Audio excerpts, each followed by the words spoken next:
뇌 종양으로 인해서 복시가 발생되는 경우가 있습니다. 뇌 종양.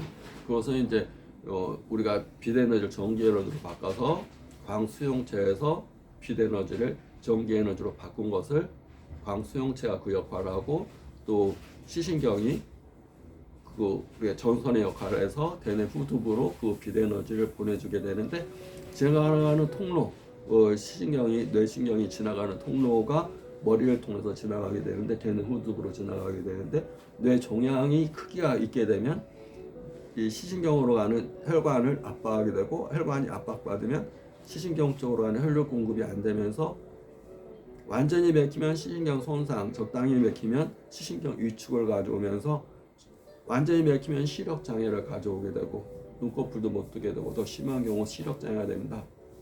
눈이 움직이지 못하고 보이지도 않게 됩니다. 근데 허혈성, 그러니까 피 공급이 적어지게 되면 사시복시, 또 시력 장애보다는 시력 저하가 오게 됩니다. 그러면 뇌 종양이 되는 원인이 무엇인가? 스트레스로 본다. 스트레스라는 것은 화병이고, 화가 쌓이게 되면 염증이 되고, 염증이 더 쌓이게 되면 종기가 되게 됩니다. 그것이 더 심하게 되면 암이 되게 됩니다. 그래서 스트레스를 안 받는 게 굉장히 중요한데, 스트레스라는 것은 우리가 육체적 스트레스, 정신적 스트레스, 약물로 인한 스트레스, 또 코로나 백신처럼 독감 주사처럼 주사로 인한 스트레스, 또 외상 타박 추락 교통사고로 인한 스트레스, 내가 몸에 가해지는 많은 자극인데, 특히 머리에서 받는 스트레스는 과도하게 무슨 공부를 한다든가 과도하게 어떤 업무를 머리를 많이 쓰고 스트레스를 많이 쓴 상태에서 뇌는 이렇게 하루 동안 일하고 저녁 동안에 척수액이 뇌수액과 교환을 하게 됩니다. 우리 척수, 머리에서 뒷뼈에서 목뼈에서부터 꼬리뼈까지 이어지는 척추 안에 흐르는 척수액이 밤사이에 뇌수액과 서로 그 물탱크 교환하듯이 이게 척수액이 올라가고 뇌수액이 내려가서 새로운 물로 교환해야 되는데, 그래야지 머리가 맑아진다, 자는 동안에. 그런데 업무적인 스트레스로 밤새도록 일하거나 머리를 계속 쓰거나 밤 잠을 못 자거나 그러면 이게 교환이 안 됩니다. 그러니까 이 안에는 두부 같은 뇌수가 있는데, 뇌수가 깨끗한 두부가 아니라 계속 이제 교환이 안 되니까 두부가 썩은 거나 마찬가지입니다. 두부에 산소 공급도 안 되지, 신선한 피도 안 돌지.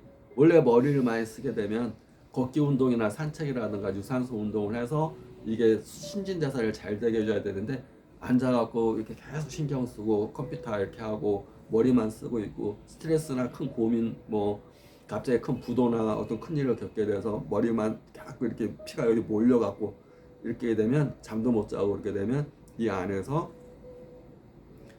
혈관이 막히게 되면 중풍, 동맥이나 정맥혈관, 모세혈관이 막히게 되면 중풍이 오게 되고, 그 안에 있는 뇌수, 이 두부 같은 이 뇌수에 이제 시냅스의 연결 장애, 뉴런에서 우리가 정보를 받아들여서 그걸 시냅스가 정보를 받아들여서 그걸 기억해야 되는데, 우리 또 망상세포가 있어가지고 다 받아들이지 않고 다 지워버린다. 꼭 필요한 것만 받아들이는데, 너무나 강력한 스트레스는 망상세포에 지워지질 않습니다. 계속 그대가 이 강력한 부도를 맞았다든가 큰 스트레스는 확 그냥 때려버리는 겁니다. 때려버리면서 순환이라는 걸 못 시키게 됩니다. 혈액순환이 안 돼버립니다. 확 맥혀버립니다. 그러면 머리에 가서 시냅스에 가서 손상이 오게 되고, 시냅스 연결고리가 깨져버립니다. 그러니까 기존에 기억했던 것들이 잊어버립니다. 시냅스가 연결돼 있어야지 기억이라는 게 있는데, 그 갑작스러운 충격에 의해서 시냅스가 다 이렇게 찢어져 버립니다. 연결 도로가 다 깨져버리면 기억력이 없어집니다. 스트레스를 크게 받고 나서 과거 기억이 없어져 버려요. 그래서 큰 치매가 되거나 이제 기억력이 완전히 잘 많이 떨어져 버리거나, 또 손상이 돼 버리는 거면 시냅스가 다 망가져 버립니다. 그래서 운동은 굉장히 필요한 겁니다. 그것이 운동과 잠자는 거. 그러니까 인체에 가장 중요한 것은 먹는 음식과 잠자는 거.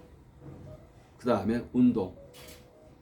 그다음에 머리가 받는 스트레스를 해소하는 가장 좋은 것은 감사와 명상 있습니다. 감사, 명상.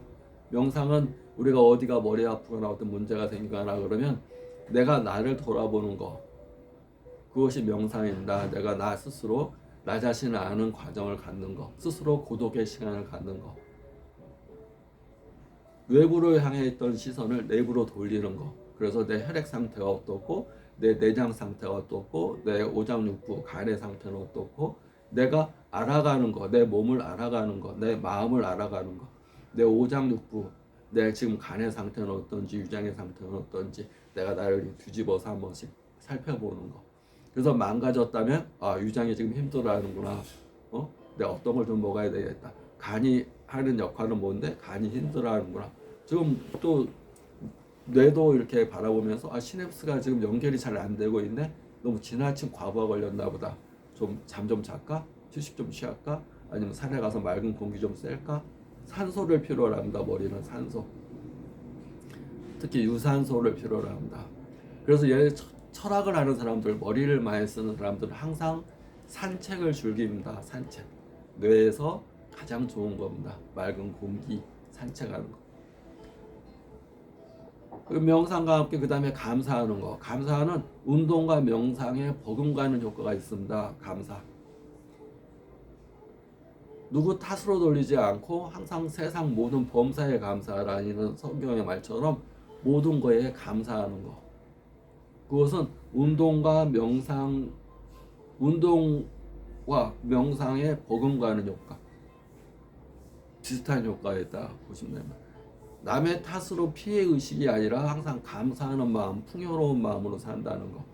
그것은 자기 건강에, 정신적인, 육체적인 건강, 에너지 상태에 굉장히 큰 역할을 합니다.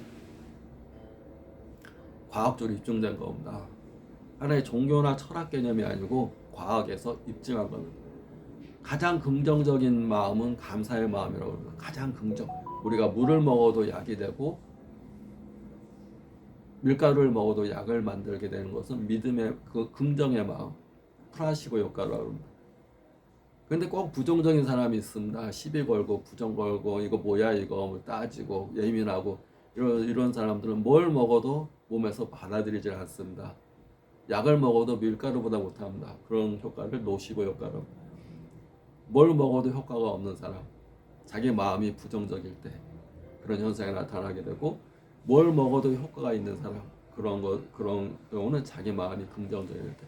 근데 가장 긍정적인 말이 감사의 말입니다.